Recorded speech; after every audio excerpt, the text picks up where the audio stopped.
8/26న రాష్ట్ర ప్రభుత్వము ఒక సర్క్యులర్ ఇష్యూ చేయడం జరిగింది. మెమో ఇష్యూ జారీ చేయడం జరిగింది. కనకదుర్గమ్మ కొండ మీద అమ్మవారికి సంబంధించినటువంటి అన్నదానానికి సంబంధించినటువంటి ఒక కిచెన్, మాస్టర్ కిచెన్ సంబంధించి వితౌట్ టెండర్స్ 2 కోట్ల రూపాయలకు సంబంధించి ఇస్కాన్కి ఇవ్వండి అని చెప్పి ఒక ఆర్డర్ ఇచ్చారు. చాలా విచిత్రంగా ఉంది. ఈ ప్రైవేటైజేషన్ మంత్రం జపిస్తూ ఉంది ప్రభుత్వము.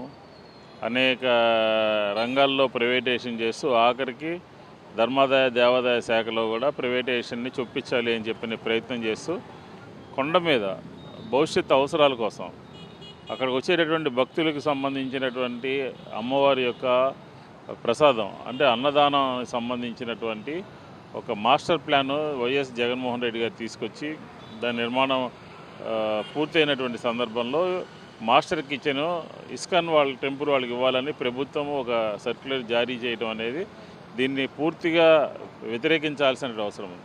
దేవస్థానానికి సంబంధించినటువంటి ఇంజనీరింగ్ విభాగం ఉంటుంది. సిఈలు ఉంటారు, ఎస్సీలు ఉంటారు, ఈఈలు ఉంటారు, అనేక మంది సీనియర్ ఆఫీసర్స్ ఉంటారు. వాళ్ళందరినీ పరిగణలోకి తీసుకోకుండా ఇస్కాన్కి సంబంధించినటువంటి సంస్థకి 2 కోట్ల రూపాయలు మాస్టర్ కిచెన్కి సంబంధించినటువంటి వితౌట్ టెండర్స్ లేకుండా ఇవ్వాలి అని చెప్పనేది దీని మీద అనుమానాలు వ్యక్తమవుతూ ఉన్నాయి. అసలు ఎందుకు రాష్ట్ర ప్రభుత్వము ఇదేమన్నా అన్నా క్యాంటీన్లా, లేకపోతే వాళ్ళకి దారదత్తం చేయడానికి, వాళ్ళకి ఇవ్వడానికి పవిత్రంగా అమ్మవారి దేవస్థానానికి వచ్చేటటువంటి ఆదాయాన్ని పవిత్రమైనటువంటి కార్యక్రమాలకు ఉపయోగించాల్సింది పోయి ఏదైనా ఉంటే మీ ఇంజనీరింగ్ ఎండోమెంట్ సంబంధించినటువంటి ఇంజనీరింగ్ వాళ్ళు దాని మీద చర్యలు చేపడతారు. వాళ్ళు కావాలంటే సలహాలు సూచనలు తీసుకుంటారు తప్ప ఆ సంస్థకి 2 కోట్ల రూపాయలు ఈ మాస్టర్ కిచెన్ ఇవ్వాలి అని చెప్పేదాన్ని తీవ్రంగా ఖండిస్తూ ఉన్నాం.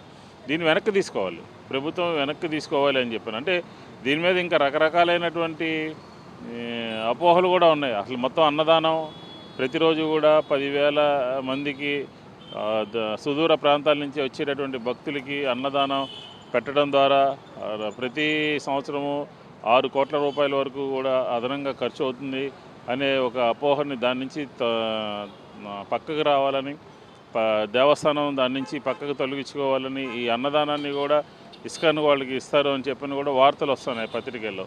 ఇలాంటి ఆలోచనలు ఉంటే ప్రభుత్వము విత్డ్రా చేసుకోవాలి, వెనక్కి తీసుకోవాలి.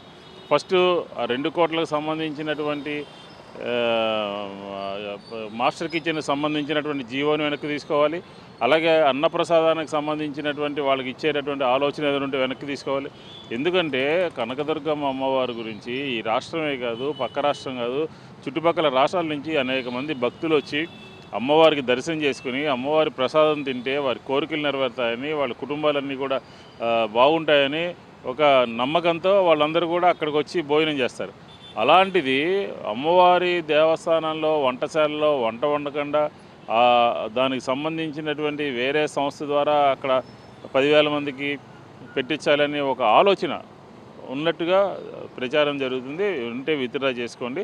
ఇది హిందూ ధర్మానికి, హైందవ ధర్మానికి, అలాగే శుచిగా అమ్మవారి ప్రసాదం అందేటటువంటి కార్యక్రమాలకి ఇది విఘాతం కలిగిస్తుంది. కాబట్టి ఖచ్చితంగా యంత్రాలు మాస్టర్ కిచెన్ అనేది వాళ్ళకి ఇచ్చే కార్యక్రమాన్ని విత్డ్రా చేసుకోవాలి.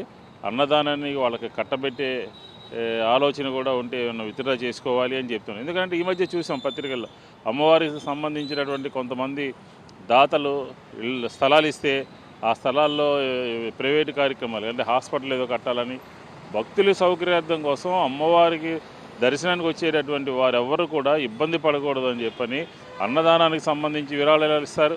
అన్నదానం అలాగే కొంతమంది పెద్దలు వారందరూ కూడా భూములు ఇస్తారు. ఆ భూములు అమ్మవారి భక్తులకు ఉపయోగపడే విధంగా ఉండాలి తప్ప పక్కదారి పట్టించే విధంగా ఉండకూడదు అని చెప్పని కూడా ఈ సందర్భంగా నేను చెప్తాను. దీన్ని ఈ 2 విషయాల్లో ఎండోమెంట్స్ కనుక సరైనటువంటి చర్యలు తీసుకోకపోతే ఖచ్చితంగా భక్తుల యొక్క ఆగ్రహానికి ఎండోమెంట్స్ రాష్ట్ర ప్రభుత్వము గురికాక తప్పదు అని చెప్పని కూడా ఈ సందర్భంగా తెలియజేస్తాను.